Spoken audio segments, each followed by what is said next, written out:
আগামী 2-3 দিন পর তারা রাস্তাঘাটে কনসার্ট করবে, নাচবে, পিকনিক করবে, হইহুল্লা করবে এবং পশ্চিমাদের সাথে তালে তাল মিলিয়ে বলবে যে 31st night happy new year তারা বলবে।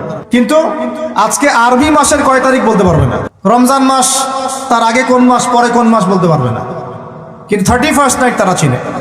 তারা লাইলাতুল কদর চিনে না, তারা লাইলাতুল কদর চিনে না, 31st নাইট চিনে। যে খ্রিস্টপূর্ব প্রায় 46 সালের দিকে এক ব্যক্তি ছিল, তার নাম ছিল জুলিয়াস সিজার। কি নাম? Julius Caesar. এগুলো আমি আসলে অনেকদিন আগে পড়েছি, আমার মাথায় এত লাইভলি নাই, আর এগুলোর চর্চা করা আমি বন্ধ করে দিয়েছি। আমাদের ফিলোসফি কিছু বই ছিল, এগুলোতে হিস্ট্রিগুলো ঘাটা ছিল সবগুলো, আর হিস্ট্রির একজন গভীর ছাত্র। তো এই জুলিয়াস সিজার নামক এক ব্যক্তি ছিল, যে আসলে সিজার নামক এক দেবতার উপাসনা করত। কথা বুঝতে পারছেন? ওদের অনেক দেবতা ছিল, এরকম একটা দেবতার নাম ছিল সিজার। ওর নামে সে নামকরণ রেখেছে জুলিয়াস সিজার। এই নক্ষত্র পূজারী ছিল, তারার পূজা করত। কথা বুঝতে পারছেন?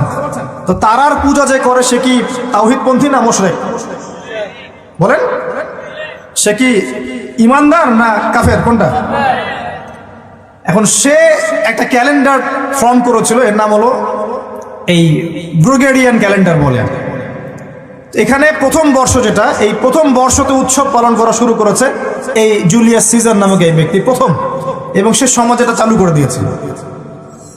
এরপরে আরো পরে প্রায় খ্রিস্টের জন্মের 800 বছরের দিকে পারস্যের এক সম্রাট ছিল, তার নাম ছিল মনে হয়